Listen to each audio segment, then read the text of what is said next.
એ માળી છે ને એની ઉંમર ઘણી 60 વર્ષની માળીને બગીચાનો બહુ શોખ. એ પુષ્પના છોડ ને ઝાડવા ને ફરિયામાં વાવે ને આખો દિવસ માળી એમાં ને એમાં રહે. અને માળીનો એક દીકરો 7-8 વર્ષનો દીકરો, એનો પૌત્ર હતો. દીકરા તો 12 હતા, અત્યારે જનરલી એવું જ હોય, દીકરા તો 12 હોય. એટલે માળીનો પૌત્ર રહેતો હતો.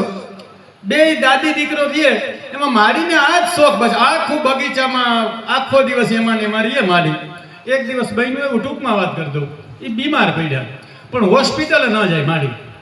એટલે છોકરાએ કીધું કોકને ગામના લોકો, મારા દાદીમાને કોઈ દવાખાને લઈ જાવ તો ગામના લોકો આવે કે મારી હોસ્પિટલ આવે, તો હોસ્પિટલ તો જાવ જ નહીં. તો કે વાંધો શું, એ કે ડોક્ટર ત્યાં રોકી દે કદાચ દવાખાને તો આ મારો બગીચો છે ને એ કરમાઈ જાય. અરે મારી એવું ન હોય, હાલો તો ખરી ધરાર દવાખાને લઈ ગયા. ડોક્ટરે કીધું બીમારી મોટી છે, 1 અઠવાડિયું રોકાવું પડશે. મારી કે હું રોકાવ જ નહીં. કે કેમ? કે મારો બગીચો કરમાઈ જાય, મારો બગીચો મુરઝાઈ જાય. એમના દીકરાનો દીકરો હતો 7-8 વર્ષનો બાળક. એને કીધું કે દાદીમાં તમે ચિંતા ન કરો, બગીચાનું ધ્યાન હું રાખીશ. તો કે બેટા તું? તો કે હા, હું તમને વચન આપું કે રોજ એને પાણી પાઈશ, રોજ એને નીંદીશ, રોજ બધું કરીશ, એની સેવા કરીશ તમારા બગીચાની. પણ તમે દવાખાને રોકાઈ જાવ નકર તમારું મૃત્યુ થઈ જશે. એટલે દાદીમાને મનાવ્યા ગામના લોકોએ. એ દાદીમાં રોકાઈ ગયા અને છોકરો સેવા કરે બગીચાની. અઠવાડિયા 10 દિવસ પછી દાદીમાને ડોક્ટરે રજા આપી. ઘરે આવ્યા તો આખો બગીચો મુરઝાઈ ગયો હતો. એક પણ લીલું પાંદડું નહોતું બગીચામાં. દાદીમાની આંખમાં આંસુ આવી ગયા. અને એના દીકરાનો દીકરો જે હતો પૌત્ર, એને બોલે અહીંયા બેટા તે બગીચાની સેવા ન કરી?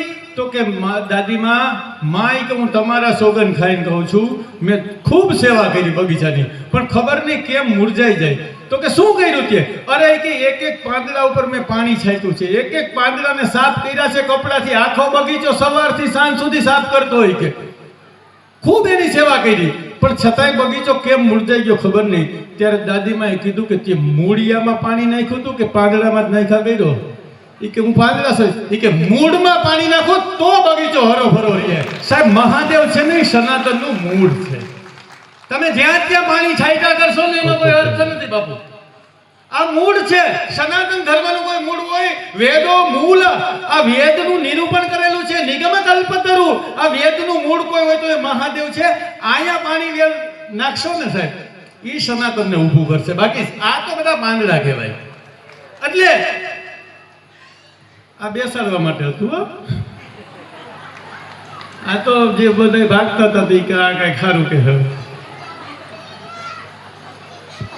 તુલસીદાસજી એક સ્તુતિ કરી, એનો એક શ્લોકનો એક અર્થ કરીને આપણે બધા છૂટા પડી જાય. નમામિ શમીશાન નિર્વાણ રૂપમ વિભુ વ્યાપકમ બ્રહ્મ વેદ સ્વરૂપમ નિજમ નિર્ગુણમ નિર્વિકલ્પમ નિરીહમ ચિદાકાશ આકાશ સવાસમ ભજે.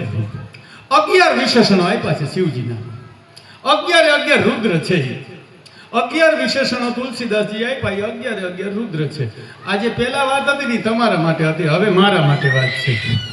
હું કાશીથી ભણીને આવ્યો છું શાસ્ત્ર, તો એ લેવલની વાત કરવી જોઈએ. 11 વિશેષણો છે, 11 રુદ્ર છે અને 11 આપણી ઇન્દ્રિયો છે, મન સહિત. બધી ઇન્દ્રિયો માટે એક વિશેષણો છે.